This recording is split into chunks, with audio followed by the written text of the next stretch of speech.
Session is titled Acute Viral Hepatitis Do's and Don'ts.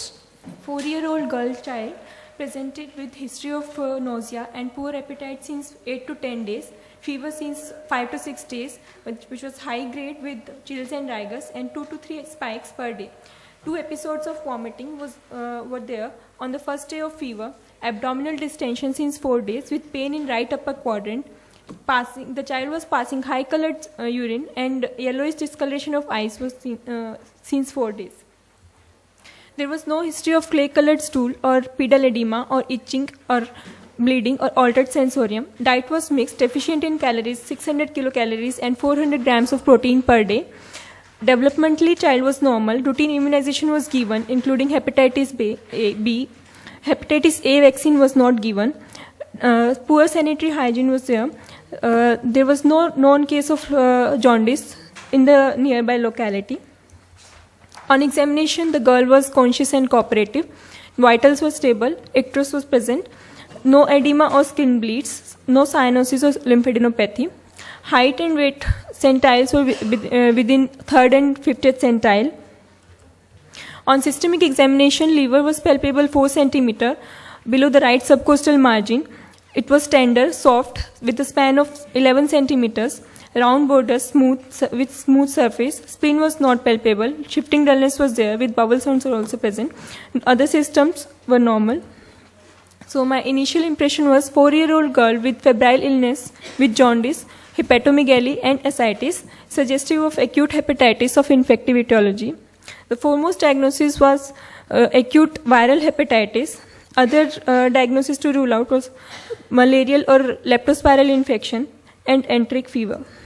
First thing in this case, one is the diet, which is quite deficient.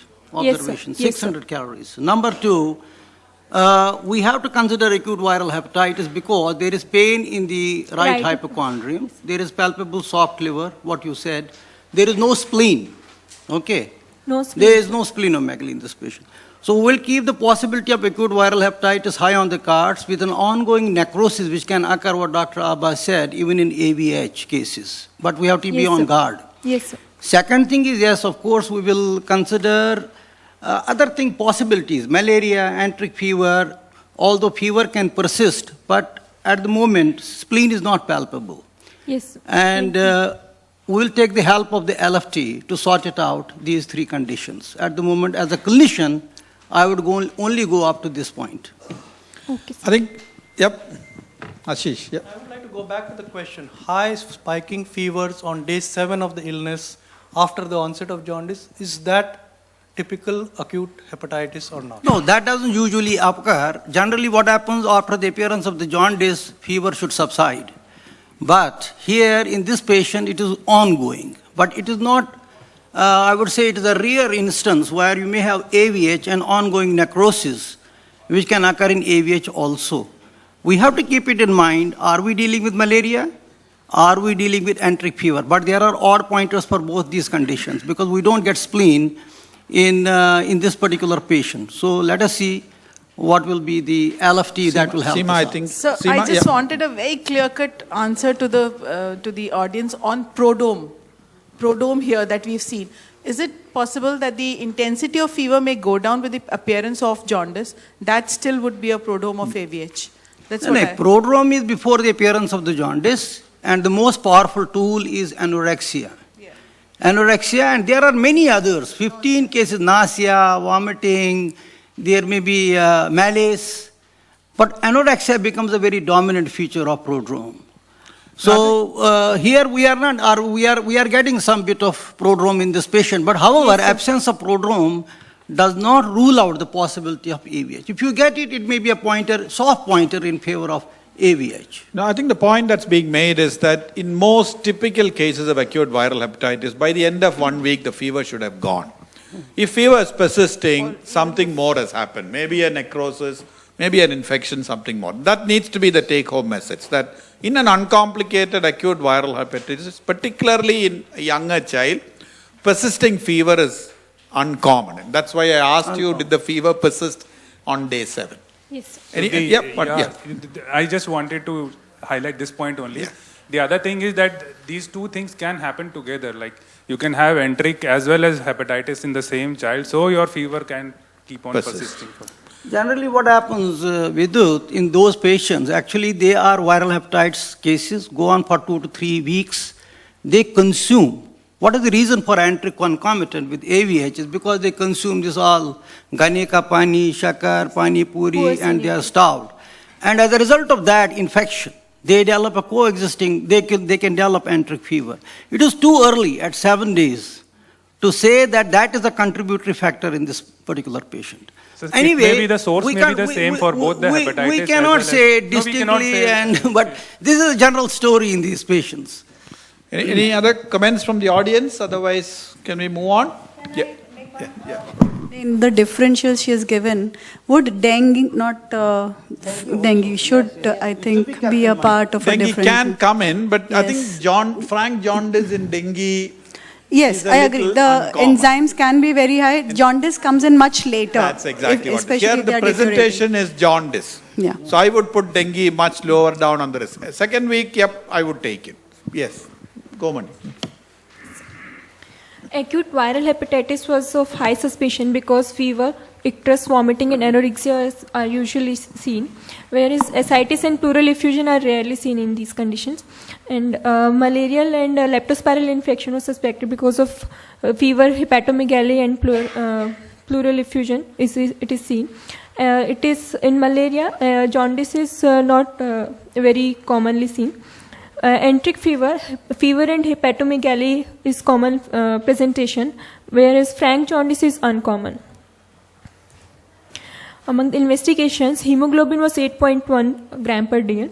That was low, with the MCV of 48.3 femtoliter and red cell distribution with 17.2%. In the liver function test, total bilirubin was 7.1, indirect 4.9, with the high liver enzymes of SGOT and SGPT 122 and 380, and alkaline phosphatase was high 699. Go back to your previous slide. We'll just stop. Yeah. Let's stop. When did you do this? Was it on the 7th day at admission? Yes, sir. On the day 1 of admission. Okay, so this is the first at admission LFT. Yes, comments from the audience? I think they have done some more, but can we look at this and make some? Yes. In my case, the minute somebody utters jaundice, the patient goes to a quack with. No, they've already gone to the quack here. 5, 6, they were on the quack.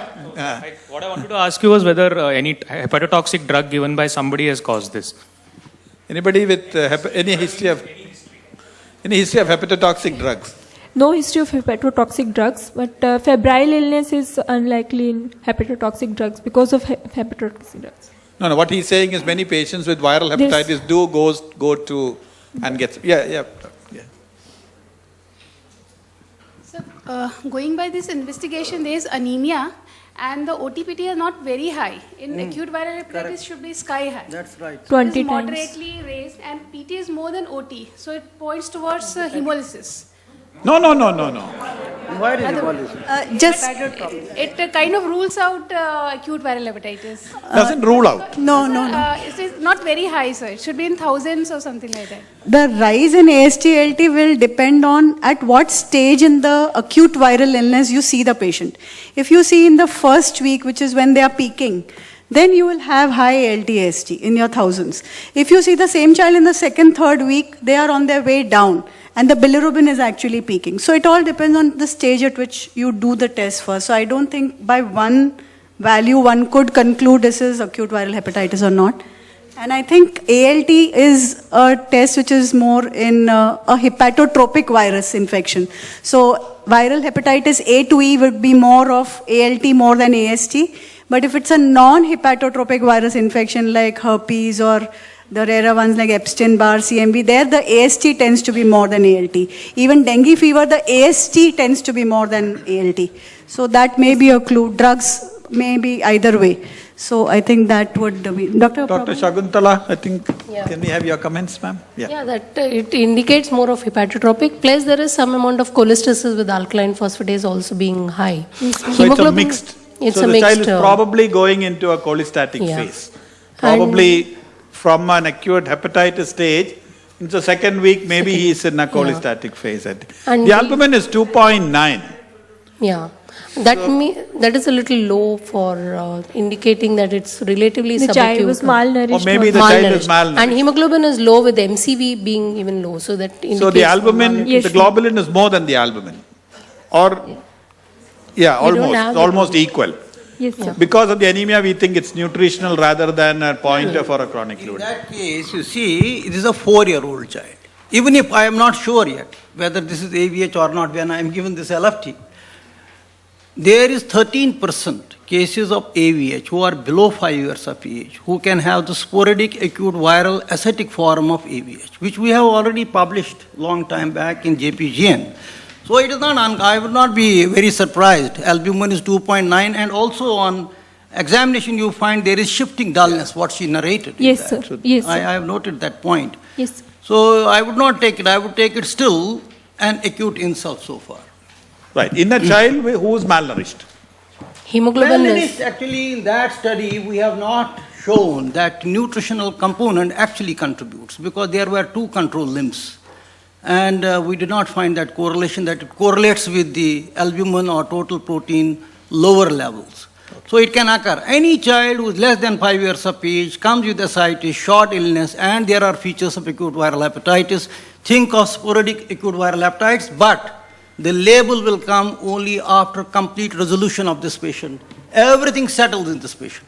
Then you can say maybe 3 months, 6 months down the line, you say there is nothing, everything is normalized, no ascites, then you can say, yes, it was sporadic Yes, sir. variety of acute I think viral. what Dr. Yacha is trying to say is the presence of ascites does not rule out acute viral hepatitis. Just because somebody has got ascites, don't jump in and make a diagnosis of chronic liver disease. It could still be acute viral. Yep. Yes, Also sir. in this patient, you don't find splenomegaly.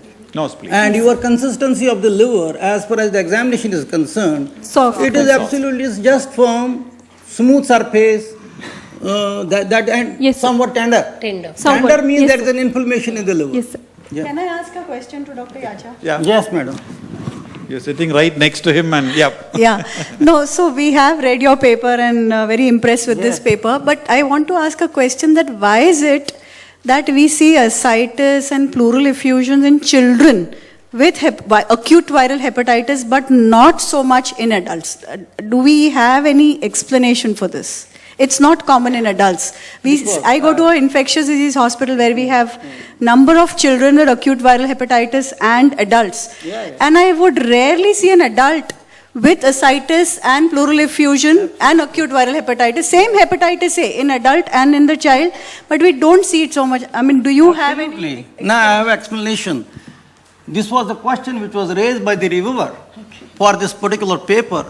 We are saying children less than 5 years of age. We are not saying children above 5 years of age. Number one, 5 years of age will be just like an adult. The explanation possible, which is not sure, because we have not done Dopplers on them, is because that the reaction to the diseases in young children is much adverse actually. If you see, for instance, I will say a stricture, like there is a stricture out of CBD in a child who is 4 months of age, it will immediately result in cirrhosis of liver. You see choledochocyst, immediate reaction. And secondary liver cirrhosis in those cases. The reaction to different insults in infants and young children is different as compared to older children and the adults. Therefore, you should remember, any insult in children, young babies, they will immediately have the secondary effects. So that holds true, it is a well-known fact. So that is one possibility. And second thing, the inflammation degree may be to the level that it produces a transient portal hypertension, and that may contribute to ascites. But nutrition doesn't have any kind of relationship Or with it. probably something to do with lymphatic obstruction. That could be there, because lymphatics is one of the theories of ascites, lymphatic obstruction, which is over the liver. Right. Ooze from the lymphatics from the liver. So that could be an explanation, but it is not confirmed. No, This is generally, in younger children, I think the hepatomegaly is much more severe than in Yes. adults with acute Right, viral right. hepatitis. Among the children itself will be the low children. Yes. Yeah. Who will have ascites more often than the older ones. Not more often, I would say, it is a subset of ascitic form Yeah. of acute viral hepatitis. No, that I agree. But And below 5 years of age, above 5 years of age, it doesn't occur. It is not there. But we still need to remember that this is a recent onset in the last 5 to 10 years. Yes. In the olden time, even less than 5-year-old would get acute hepatitis but would not present to us with ascites. We have been seeing this in the last 10, 12 years. We have been seeing a lot of children even before, where ascites, effusions in acute viral hepatitis was not there. So something is related to the time. I don't have an answer. Maybe, but we something did not. has happened. No, your point is very valid. I tell you, a general pediatrician in Kanpur asked me a question when I had not even published this paper. It was under print. Why is that, sir? We find some patients of AVH having ascites. I said, I congratulated that fellow. Your observation is so good that we are actually looking at it. And we have already sent this paper out. So it can happen. So I'm not saying, you should always keep it in mind. Are we dealing with CLD and first time coming as acute viral hepatitis or acute illness? Ashish's point is, we weren't seeing this 10, 20 years ago. It seems to be is there a change in the presentation of viral hepatitis that has occurred? And we don't know. Both really. have got A, they may have A, they may have also E, or they may have combination, although it doesn't make difference. And this paper was recognized by UEGW as the best research paper. And we got 1,000 euros award for this paper. So could this be also related to the increased utilization of ultrasonogram? Ultrasound. Are we detecting more ascites she's because coming we're to utilizing that. ultrasound? Yes, sir, I'm coming to that. We'll move on to that, otherwise we won't finish. Yeah, ultrasound and clinically continue. also. Mani, continue, Some of these continue. patients, Srinivas, had SBP as well. Had SBP. Had clinically overt. And I would agree with you that 30 to 40% of these ascites was actually detected on ultrasound. That is correct. I agree with your finding. One probability, one probability which we could think of in case of ascites is that under 5, as sir you said, it is more commonly seen under 5. Considering our country, much more children under 5 are actually malnourished. So that could be a possible contributing factor. I don't know. Because the albumin levels are already low in them, and if there is a river insult, that is one thing. That's the point that I Yes, agree. sir. And second thing is, like 10-15 years back, we didn't do so much of IgM, hepatitis A. So maybe it was there that time also, but we had missed the diagnosis. It should not normalize to normal albumin without nutritional actually correction. It immediately happens. After 4 weeks, 6 weeks down the line, the nutrition becomes, this albumin becomes normal. Saying that it is not because of the, and other also we have done other correlation. Anyway, it is not a point, you have 30 minutes only. Mani, That go is ahead. not drag. Yeah, no, you go ahead, go ahead. Otherwise we won't finish. Yeah. Renal function tests were normal, but calcium was low, it was 8.0. And for malarial parasite, peripheral smear was negative, and other tests done for to rule out leptospirosis and other viral infections were negative. The child was positive for hepatitis A virus IgM antibodies, and other than that, ultrasound abdomen, hepatomegaly, hyperechoic liver, moderate ascites, and mild pleural effusion was seen. So my final impression was acute viral hepatitis A and with ascites and pleural effusion with iron deficiency anemia. Go back to Indirect, yours. go ahead. It's mixed. It was Indirect is mixed. 0.9. It was going in 4.9. It is 4.9. Yeah, 4.9. So, Hemoglobin of 8.1 and hematocrit being pretty low. I would have been interested in knowing if there is any कितना रह गया 7.1, 20% तो है direct. We do see This is direct. This is direct because there is a reason, because it is more than 20% of the total. Second thing, the urine color is high colored. So that also substantiated. This is a direct hyperbilirubinemia. Is this a typographical mistake? No, ma'am. It was not typographical, but probably the child was going to No, Dr. Mani, cholestatic I think the jaundice. question being asked is that in the presence of anemia, we should have looked at hemolysis Yes, sir. rather Reticulocyte than count. Have you assume done that it is an iron deficiency anemia. Peripheral blood smear has been done. Peripheral smear was Reti suggestive count? of Reticulocyte count. That must have been normal. Reticulocyte count was normal, sir. Less than Normal, 2% yeah. it was. That's right. right. Yes. Look at your MCV, you wouldn't think of hemolysis because it's MCV is there, should be yes. at least normal to 48.3. at least normal if not macrocytic, so it should not be considered. Yes, ma'am. Chalo, what was the USG? Sir, on ultrasonography, hepatomegaly with ascites and pleural effusion was seen, sir. That's what. One caveat to Dr. John, with your permission. There is still a caveat. I agree with all of these things. But this enzyme transaminases on day 7, day 5, 123 is somewhat odd. What do you think? Do we see this kind of a phenomenon in patients who have got acute viral hepatitis? No, 140. What's the ALT? Where is 300? 122 and 380. 122, 380. That should be okay. 380 we would agree, it's okay, fine. It may happen. Yes, but generally what she said, madam, just now, that it's a very high actually transaminase. It will go in 1,000, 700, 800, Yes, something like that. So that's fine. The ALT is 380. Yep. Right, come back to your... So how was this patient clinically behaving? Was there still fever persisting after hospitalization? So after hospitalization, within 2 to 3 days, the fever subsided and even ascites was also reduced. What is the follow-up, total? What? Can I just go back to the previous? Now, are we saying that we require all these investigations? No, I mean, we'll come to that. Next slide, yeah.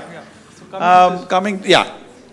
I want the panelists to comment on how much to investigate in a child who's got a picture typical of acute viral hepatitis. Here there was something atypical, but what would you do? Do we need? No, there was anemia, there was ascites, which is a little worrisome. That is why you would have gone a little beyond the usual thinking of acute hepatitis A. And there was fever which was persisting. So Yes, these are few things that could this. But otherwise, normally, if hepatitis A is a suspicion, we would not go beyond doing SGPT and then monitoring them. Of course, PT may be required. INR was just 1.2. I think that is what. So here the odd things was the fever that was persisting. And second was this significant clinical ascites. Yeah. It's not an ultrasound ascites. Shifting dullness would have meant that the child was clinically, yes. But the bottom line is if it's a typical acute viral hepatitis, I think there should be much less investigations done than, yes, Ashish? In this case, would you do an anti-HCV? No. No. No. That I think goes as a panel now, A, B, C, D, E. I think the tendency, labs are now offering hepatitis profile. So I think we should refrain from going for these profiles because it's just a con to actually make the patient spend more. Many people, I would say, do HBS AG. I mean, I think people are worried that if it's A and E, it's okay, they will settle. But if it's a hepatitis B, then you need to know it is a hepatitis B because you need to follow them up long term. But I think there's no clear-cut answer as to how much you should do. It depends on the kind of situation you are in, the affordability of the patient. Many patients demand that they know, but yes, I would say in a routine acute viral hepatitis, just liver enzymes. And if the bilirubin is rising, then as Dr. Prabhu said, doing an INR would be important because you want to know whether the child is going into acute liver failure. I think in an acute hepatitis in children, acute hepatitis B is uncommon in children. Can you compare it with adults? If you have an adult with an acute hepatitis, the chances of it being acute hepatitis B is very high. That same is not true for children. So therefore, unless we have other reasons, we may not need to do hepatitis B on all children who's got acute one. That's my feeling. I think. Without doing the IgG, was it justified to go in for ANA, SMA, and LK, anti-LK? Not really. Not really, because there is no evidence of CLD in this patient, accepting that there is a low albumin, but that can happen, as I mentioned to you. Second thing is, see, in viral hepatitis, fever can go on for some time in a select group of patients. Yes, sir. And that select group is if they have got pericholecystic collection. They may have cholecystitis, they may have pericholecystic collection, and there in those patients you may have persistence of the fever. Yep, go ahead. I think the yellow card has been shown, so go ahead. Very nice. Yep. So this is the graph present. Anybody has any questions on this? You want to expand that or go back quickly? Yep. Yeah. The first issue is, I think we've already discussed this. Ascites and pleural effusion in acute hepatitis.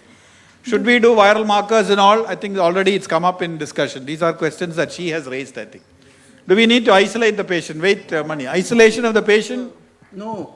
No, actually. Not a, Yeah, Ashish. It is an atypical case of acute hepatitis, like say, for example, is ascites. I would be confident enough, I would hope to do a viral markers.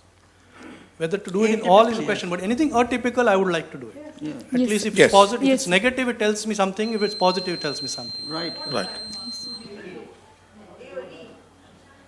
Now, I think, do we do a panel, or do we do A and E and then wait, if it comes negative, do B, or No, no, the question is, do we do it in all patients? typical acute hepatitis? The answer is no. Nausea, vomiting, jaundice, SGPT very high. Would you want to do viral markers in The that? answer is no.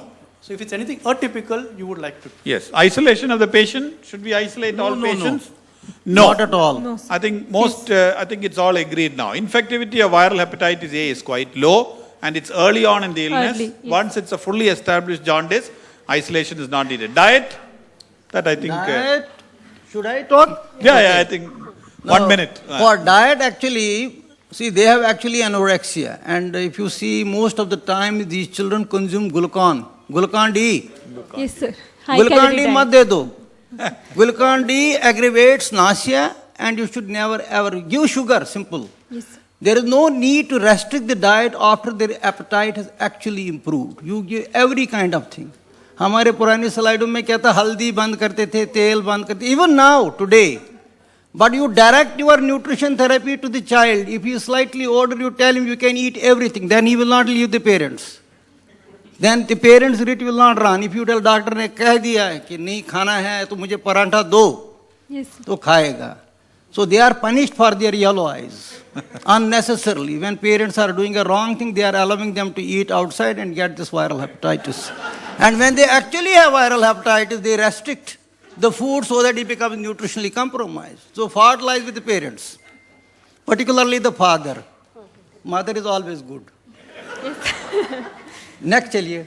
Diet, everything should be allowed. In the initial phase of nausea, you may restrict for a while. You can give simple drugs to control the vomiting. Enough of fluid should be given. There is no need to give any kind of the drug. But a private practitioner would like to still write a drug. Because, no, that's true, it's a fact. You can't say there is no treatment and जाओ fluid पियो, नींबू पे, तो सब सारे बोलते हैं, हमसाया भी बोलता है, तो आप बंद क्यों करें? Give some kind of maybe a B complex to satisfy them. B complex with normal RDA, which will satisfy the parents. Yes, he has given. Give a different name which is not on the TV. Otherwise, they will say, "ने TV से नकल कर दिया, वही दे दिया." There's an interesting paper from Hyderabad in adults with acute viral hepatitis, where they have said that in adults, they lose 15% of their body weight in an average. 15% of body weight loss in adults with acute viral hepatitis. And I suspect the same thing is happening in children. When to admit a patient with acute hepatitis? I think if the child is just not taking orally and you think Yes, there's ma'am. need to Persistent give IV vomiting, fluids, that would be one situation. Or the bilirubin is rising, prothrombin time goes up, is not correctable with 3 doses of vitamin K. This is a child you need to clearly observe for liver failure. So this child Yes, I would... Or there is something to sensorial. suspect an underlying Or there is chronic liver something else disease. going. Yeah, next Always question. do INR. INR you should not forget. Yes, sir. Yes, See, next question. Since we don't have time, I would have added maybe in... Any more questions you have, Mani? 7. Specific drugs, vitamin supplements, liver tonics. Ladies and gentlemen, thank you very much. I think I want to thank the panelists and Dr. Mani for the presentation. Very well done.